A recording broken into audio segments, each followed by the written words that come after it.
Hello, this is Girls Talk London, the Mogul series, and today we are joined by none other than model and activist Munroe Bergdorf. So Munroe, thanks for being here. Thank you. Thanks for joining us. Thank you. So let's just jump straight in, back at the beginning, where it all started. We'll talk about your childhood. So you went to an all-boys school. Yeah. And and how was that experience for you growing up? And also, what was it like being a child for you?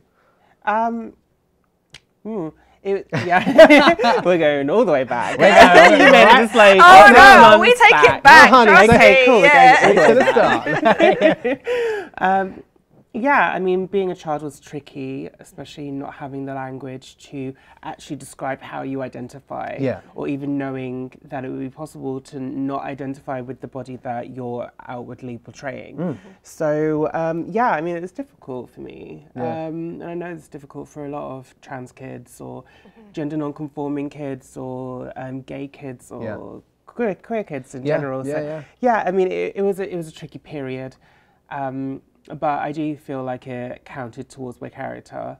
It shouldn't have had to, but it did. Of course. Like, and then you went on then from like studying in the University of Brighton. God, you know everything. Done our research. I hope it's right. We are professional. So you went to the University of Brighton, and is it fair to say, is that where you kind of found you and your confidence? I think so. I think it's where where I grew up was a very conservative area, and I didn't really have Essex. It was like it's right on the cusp of Hertfordshire and Essex. Right. Okay. So it's around Stansted Airport. And I didn't really have the opportunity to go crazy, really build my character. Especially around that sort of I didn't really area, have that many friends. I was a bit of a load of people who didn't really understand me.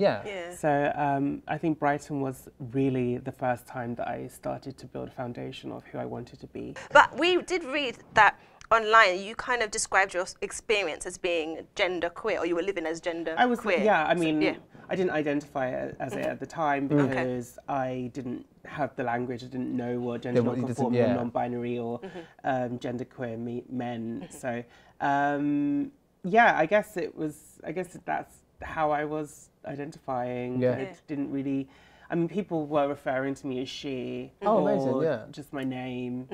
And I think that was a crossover between the drag culture that I was kind of veering towards. And then when I moved to London, I started doing drag, or I classed it as drag. It was kind of a bit androgyny mixed with a heel, mixed with a mohawk. Love that. So were you, I'm just trying to, so basically at University of Brighton, did you start using the name Munroe then or Munroe before? was actually my nickname before anything. So there was two people that had the same name as me that I was born with in my friendship group, and then he was older than me, and they were just like, well, one of you is going to have to change your name because...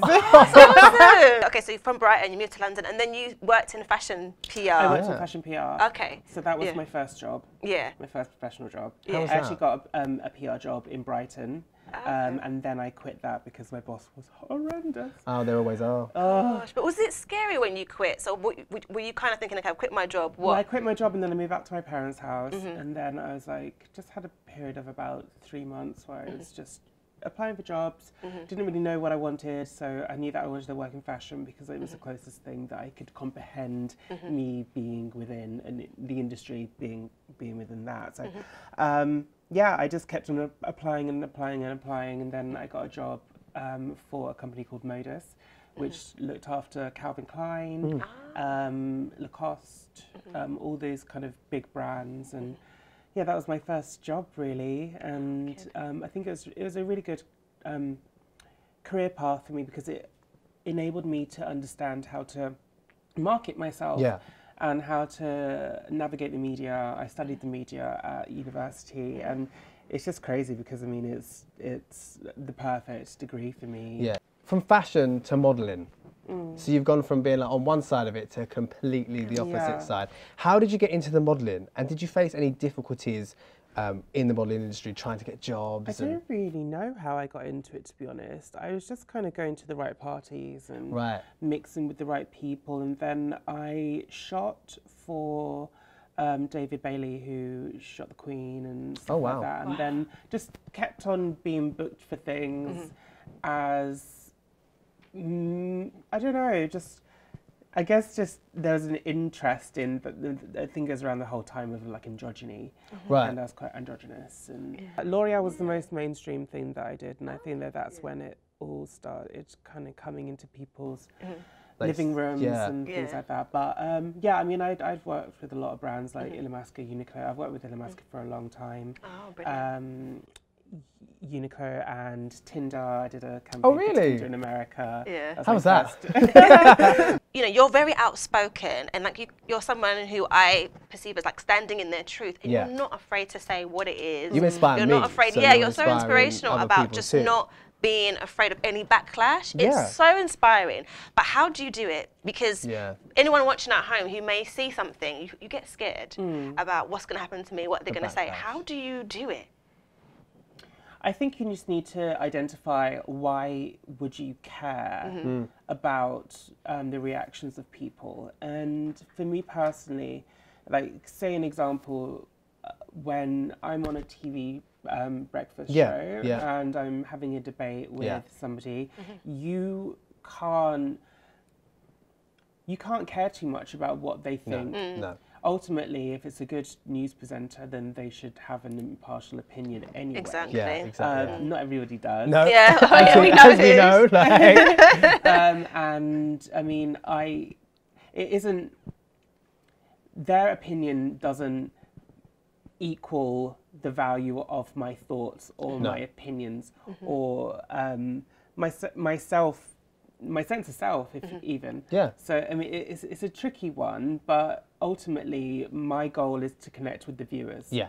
And to help change their minds. Yeah. Not the minds of somebody that just wants to disagree with me. Exactly, for the sake of it. Thinking back about, so after you had or booked the L'Oreal gig, then they had the controversy where, because of your Facebook post, they dropped you from the campaign. It was obviously a difficult time. How did you kind of get through that?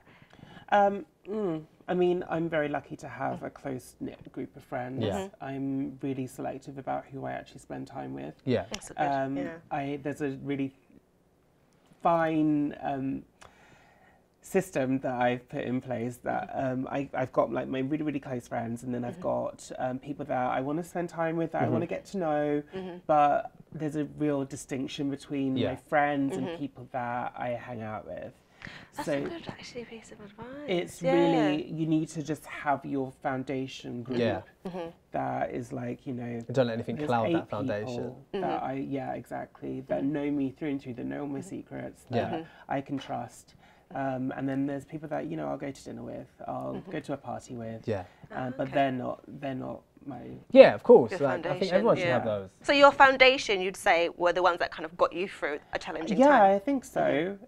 You want those friends that tell you how it is, and I was like, look, have I really messed up here? Yeah. And then, you know, I mean, if everyone's telling you that you're going crazy and everyone's telling you the wrong, like I literally had the whole world on my shoulders, like telling me that I was like this really bad person, and I was like, look, am I?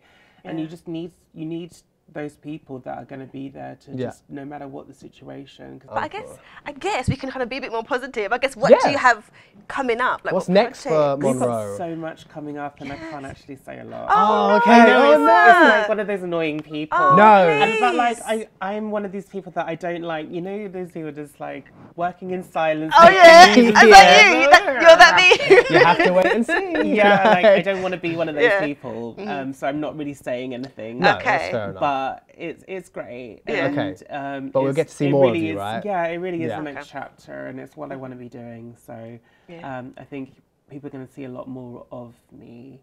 I'm just looking forward to just finding more ways that I can use the platforms that I'm being given by brands and by like different makeup brands and different fashion brands and whatever brands choose to ask me to collaborate with them. I want to use that as a platform to speak about important things that are important to the different communities that I'm part of, like women, race, topics of race and topics of sexual diversity as well. Yeah, because there's always going to be someone watching this or anything you do, and is going to be able to feel okay and be able to come out and be able to be themselves because of what you're doing. What you've said, yes. And if you're changing that even if it's one person, it's so impactful. it's Yeah, one because it person. trickles. But then it's a knock-on But then effect. that one person, yeah, exactly. Would change someone else's life. Exactly. Would change someone else's It's life. true. And that's where it begins. Exactly. And that's what we need to kind of focus on as a world, really. Exactly. As well, like living in London,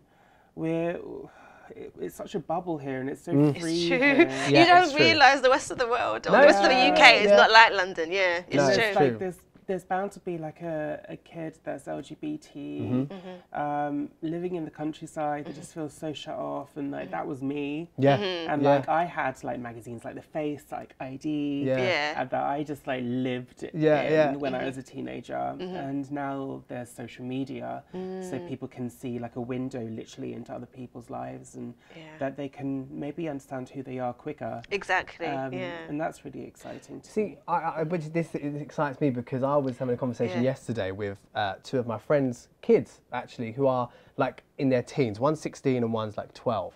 And they're young girls, and they were saying that they've got people in their class who have just been like, I'm gay or I'm trans. And they're just like, oh, cool. Like, and you're just the norm. And I'm like, not the norm, but it's their norm. They're like, okay, fine, but that's the way the world's going. And I kind of feel like I hope and pray that it gets more and more just... I've got so much faith in me too. Yeah. And, you know, because you kind of think, again, you don't meet someone and go, hi, I'm Dean, I'm gay, or hi, I'm Vanessa, I'm straight. Yeah, do you know what I mean? So like, it's going to yeah. come to a point where I just think we're just going to be people. Exactly, and that's no one it. cares And then who you also are. the important thing as well, like, I guess a good way to kind of, I guess, to close, and I guess the kind of message is if you see something bad, like, call it out. If Call you it out. see someone sort of being, sure. I think Call that's it what out. I kind of really love about you. It's just like you're not afraid to call it out. Oh, I it's feel a so shame, but I enlightened don't want it now, to be. I don't want it to you be over. literally live your life. Yeah, thank you. Yeah, Thank thanks you for so coming. much. having me.